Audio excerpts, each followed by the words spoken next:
G'day friends! Due to popular demand, I am making this tutorial to help you create nice-looking buttons in AppSheet.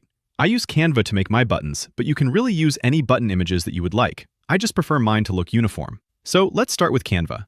You start with a logo design, then you can pick this gradient circle. This gradient is preset, but you can make your own gradient fill for the circle. Make sure it fits as close as possible to the sides of your design. Now, let's choose the colors. Perfect. I also like a nice border around the edge, so you can search for one here, but I will use one that I already used and that I like. Let's put it into our design, then let's position it nicely where we want it. Great. This is now the base from which you can create your button images. Now you can simply add an image that fits your button description and then download it, but make sure that the transparent background setting is enabled. Now that we have our images sorted, let's start from scratch. Create a new spreadsheet. I will call mine Button Tutorial. First, we will add 3 tables for this demonstration: Menu, View 1, and View 2. In our Menu table, we will add the columns Unique ID, View 1, and View 2. Let's make it look nice. While we are at it, let's add another column called Go Back.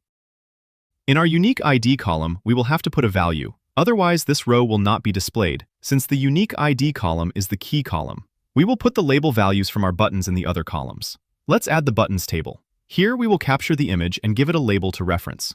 Now that everything is set up, let's create the app. Go to AppSheet and create an app from existing data. Call the app Buttons Tutorial and pick the Other category. Now select the spreadsheet you just set up. There we go. You will see that AppSheet created the app with default column types, but don't worry, we will adjust that as we go. Let's add the other tables in our sheet as well. You will notice errors in the 2 view tables. That is because they are still blank tables and there are no columns to display yet. Let's name the columns. We will have the Unique ID column again, then we will add Go Back as a column. In View 2, we will add the Unique ID column again, then View 1 and Go Back. I forgot to add View 2 as a column in View 1, so let's add that quickly. And let's make it look nice. Now we just need to regenerate the 2 tables, and also for View 2.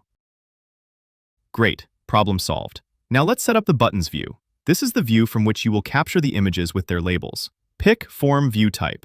Press Manual Column Order. You will see that you can now start adding the images in the preview.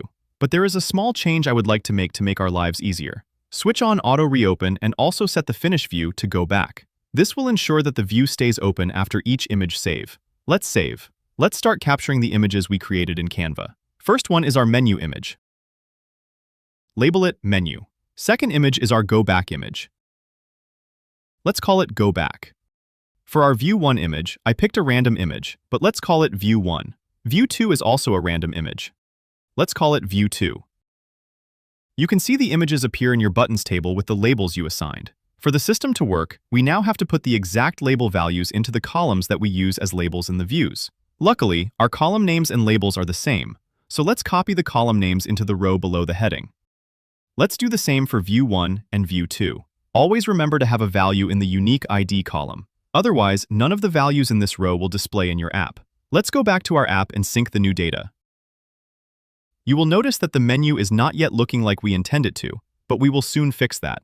In our Menu table, we will set all our column types to Ref and reference the Buttons table. This will ensure that the label values in each column are linked back to the Buttons table. Also ensure that the display name is set to blank. Now let's do the same for View 2. Set column type to Ref, reference the Buttons table, and set display name to blank. Do the same for the Go Back button. You will notice the view still does not resemble what we want, so in the Menu view, set the view type to Detail view. There you will see the buttons appear. It is way too small to be useful, so let's change that. When you hover over the view navigation, you will see Views and Format Rules. Go to Format Rules, create a new format rule, call it Buttons, apply it to the Buttons table, leave the condition blank, and select your image column. Scroll down to text size and increase it to the maximum of 3. Awesome! Now it really starts to look like something. Now, for a button to be a button, it needs to do something when you press it. Let's get to that after we clean this view.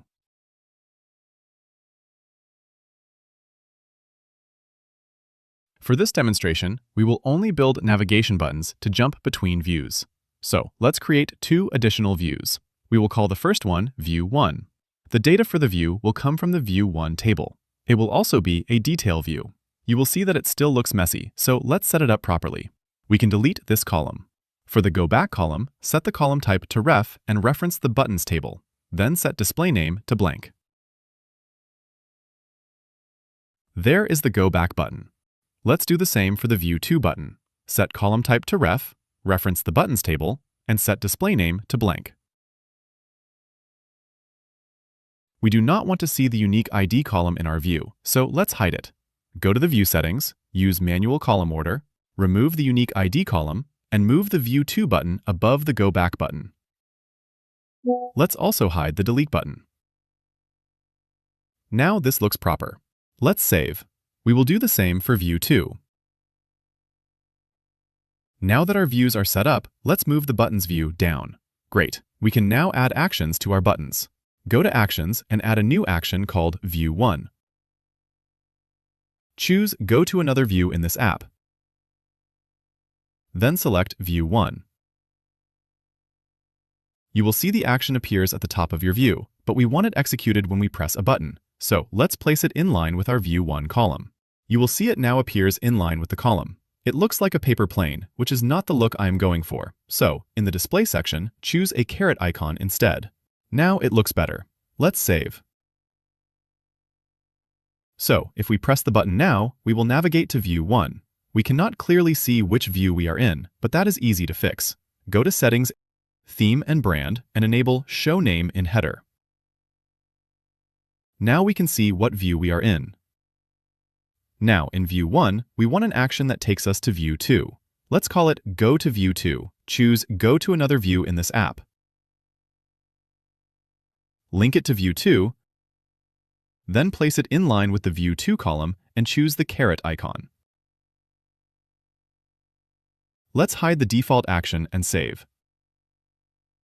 Now, if we press the button, we will go to View 2. Awesome. To add actions to the rest of the buttons, I will duplicate the actions since they are only navigational. We only change the table, the destination view, and the column they are in line with. Now we need an action for the Go Back button. Let's add a new action called Go Back. Link it to the menu view, place it in line with the Go Back column, and choose the caret icon. Let's save. Press the button. Great, we are back in the menu view. Now we just need an action to take us to View 2, so we duplicate again. I will fast forward this part.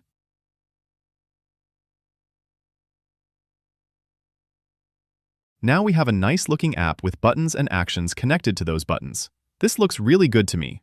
If you also like this, hit like and subscribe.